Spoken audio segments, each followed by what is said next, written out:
جس نے اپنی زندگی کا مقصد اور اپنے یہاں پر زندہ رہنے کا مقصد نہیں سمجھا، وہ سب سے بڑے دھوکے میں رہا۔ لوگ یہ کہتے ہیں کہ فلاں نے مجھے دھوکہ دے دیا، فلاں نے میرے ساتھ چیٹ کیا، بلکہ ایک بزرگ فرماتے ہیں سب سے زیادہ دھوکہ تم خود اپنے آپ کو دیتے ہو۔ دوسروں کا جو کھایا ہوا دھوکہ ہے وہ تھوڑی دیر کے لیے ہوتا ہے، لیکن تم جو خود دھوکے میں مبتلا ہو اپنے آپ کو، یہ برسوں بیت جاتے ہیں، تم نے اپنے آپ کو اس کیفیت سے باہر نہیں نکالا۔ کبھی اپنے جسم کی طرف دیکھو، یہ قیمتی جسم اللہ تعالیٰ نے تمہیں کیوں کر عطا کیا ہے؟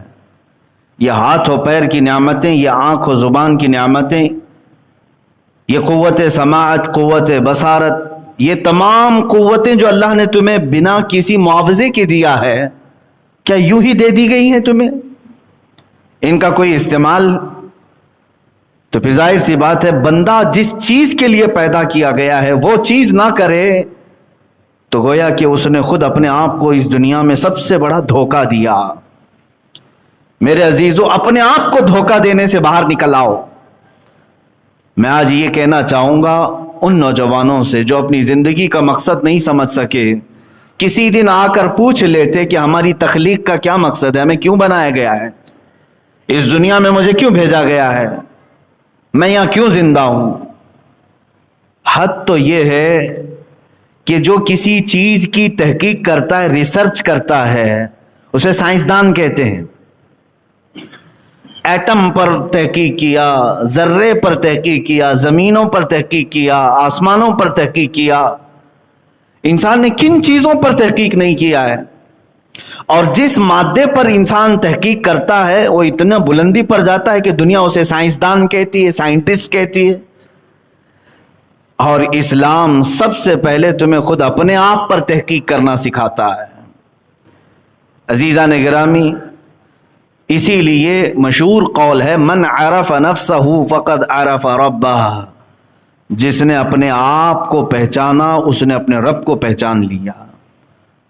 خود اپنے متعلق سب سے پہلے معلومات حاصل کر لے کہ میرا بچپنا کیوں ہے، میری جوانی کیوں ہے، مجھے اگر بڑھاپا دیا گیا ہے تو کیوں ہے، میری سانسوں کا کیا حساب کتاب ہے، میں اس دنیا میں ساری سہولتیں کھا پی کر کے استعمال کر کے کیوں رہ رہا ہوں؟ کوئی تو مقصد ہوگا۔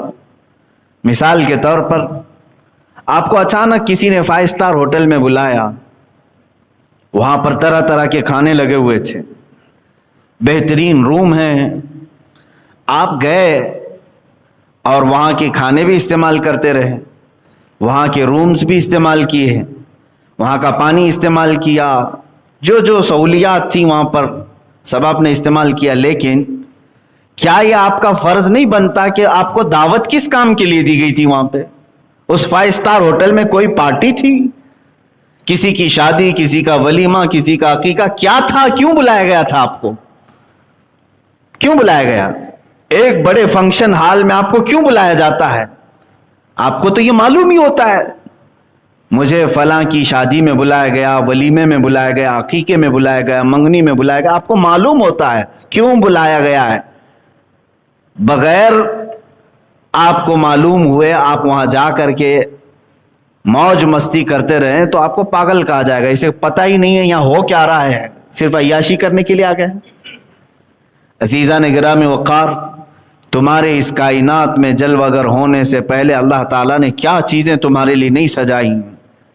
یہ زمین کا مضبوط بچھونا، آسمان کا مضبوط چھت بغیر پلر کا، یہ کائنات میں سرسراتی ہوئی ہوائیں اور تمہارے لیے مفت سانسیں، تمہارے لیے پانی کی فراوانی، روشنی کا انتظام، سونے کے لیے الگ تمہیں نیند کے غلبے، بھوک لگے تو کھانے کی تمام چیزیں، یہ سب چیزیں مہیا کر دی گئیں، تو تم آئے کیوں یہاں پر؟ اس کائنات میں کیوں آئے؟ کیا مطلب تھا، کیا مقصد تھا؟ اسی مقصد تخلیق کو قرآن کہتا ہے سورہ ذاریات کی آیت وَمَا خَلَقْتُ الْجِنَّ وَالْإِنسَ إِلَّا لِيَعْبُدُونَ، اللہ تعالیٰ فرماتا ہے ہم نے جنات اور انسانوں کو صرف میری عبادت کے لیے بنایا ہے، اپنی عبادت کے لیے بنایا ہے۔ سمجھ میں آیا کہ ہمیں کائنات میں اللہ نے اگر بھیجا ہے تو اس کی عبادت کے لیے بھیجا ہے۔